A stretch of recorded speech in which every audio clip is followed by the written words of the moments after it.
एक महत्त्वाची बातमी सुरुवातीला बघूयात। मराठा आंदोलक मनोज जरांगे पाटील यांच्या उपोषणाला पाठिंबा देण्यासाठी आज धाराशिव आणि बीड जिल्हा बंदची हाक देण्यात आली आहे। या बंदला दोन्ही जिल्ह्यांमध्ये चांगला प्रतिसाद मिळतोय।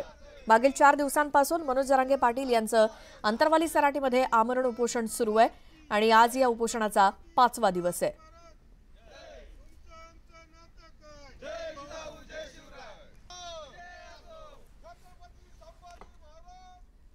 तर मराठा आंदोलक मनोज जरांगे पाटील यांच्या उपोषणाला पाठिंबा देण्यासाठी बीड जिल्हा बंदची हाक देण्यात आली आहे। या पार्श्वभूमीवर बीड जिल्हा प्रशासन सतर्क आहे। अनुचित प्रकार टाळण्यासाठी ठिकठिकाणी पोलीस बंदोबस्त तैनात करण्यात आलाय।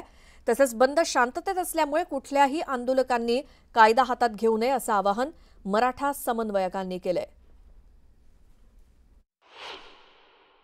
मनोज जरांगे पाटील यांच्या उपोषणाला पाठिंबा देण्यासाठी आज बीड जिल्हा बंदची हाक देण्यात आली आणि सकाळपासूनच या बंदला प्रतिसाद मिळत असल्याचं चित्र पाहायला मिळतं। मी बीड शहरातल्या मुख्य चौकात छत्रपती शिवाजी महाराजांच्या चौकात आहे आणि हा आपण खालच्या साईडला जिल्हा परिषद त्याचबरोबर जे बशीरगंजचं मार्केट आहे हा रस्ता आहे। या रस्त्यावरती 7-7:30 वाजेपासूनच खूप मोठ्या प्रमाणात गर्दी असते।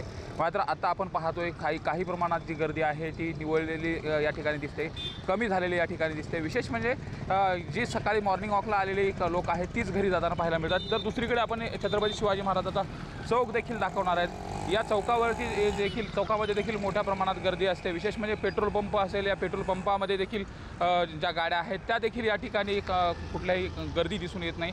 काल मराठा समन्वयकांनी सर्व प्रसारमाध्यमाच्या माध्यमातून नागरिकांना आवाहन देखील केलं होतं, बंद शांततेत आहे आणि हा शांततेतला बंद यशस्वीरित्या पार पाडण्यासाठी प्रत्येकानं सहकार्य करावं अशा पद्धतीचं देखील आवाहन करण्यात आलेलं होतं। आणि त्याच पार्श्वभूमीवरती बीड जिल्हा पोलीस प्रशासन असेल, प्रशासनानं देखील कायदा सुव्यवस्थेच्या अनुषंगाने तशी तयारी केलेली आहे।